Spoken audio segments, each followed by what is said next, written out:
Study on blind patients who recovered their sight suggests rethinking the belief that babies learn to recognize human movement through visual exposure. Humans are highly sensitive to the bodily movement of other people. Our ability to comprehend body language is crucial to our social thriving, providing information on emotion and behavioral predictions through subtle cues. When and how do we develop the ability to recognize human movement and distinguish it from other forms of movement? Newborns only 2 days old can tell apart random movement patterns and coordinated animal-like motion.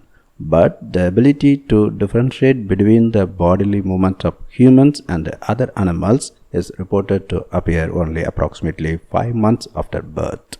Many researchers therefore believe that babies learn to recognize human locomotion during these first months through repeated visual exposure. A new study by MIT researchers suggests that a rethinking may be in order. The study is part of Project Prakash, a program dedicated to treating early onset blindness in children and young adults that was founded by Pawan Sinha, a professor in MIT's Department of Brain and Cognitive Sciences (BCS). Surgeries conducted at Dr. Sharaf's Charity Eye Hospital in New Delhi, India, allow patients to start seeing late in life. Alongside the project's humanitarian goal, patients suffering from significantly obstructing cataract since birth also participate in studies on the development of sight.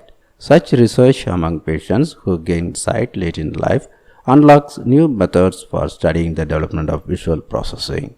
In a paper published in Neurophysiology, researchers from MIT, Project Prakash, and York University sought to establish whether the ability to identify human movement relies on extensive visual exposure.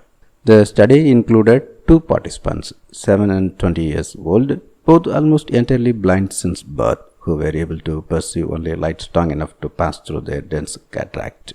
As part of the study, the participants watched videos displaying patterns of light representing the coordinated movements of walking humans, pigeons, and cats, as well as similar patterns of movement lacking the shape of these animals' body structure. They were then asked to describe what they saw. The patients watched the videos in several instances before and after the cataract removal. Before the removal, the blind subjects could see the lights only when looking up close, centimeters away from the monitor. Yet they could not ascribe any meaning to these patterns, which seemed to them merely random movements of lights with no coherent pattern or overall structure. Immediately after surgery, as the patient's clarity of sight improved, they could better make out visual details.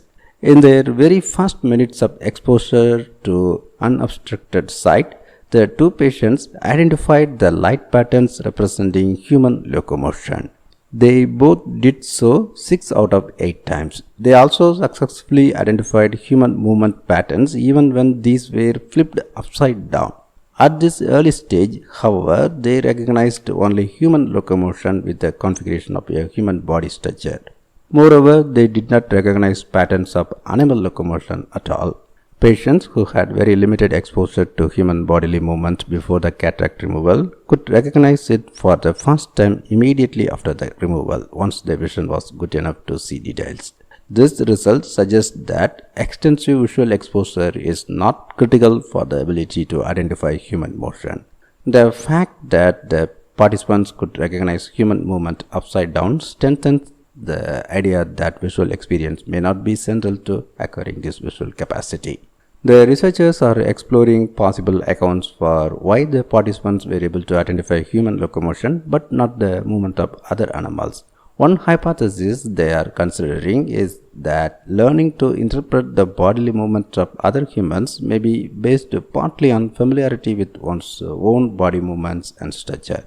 This hypothesis may explain why after the surgery the participants did not recognize animal locomotion but only human movement, and only as long as it had the configuration of a human body.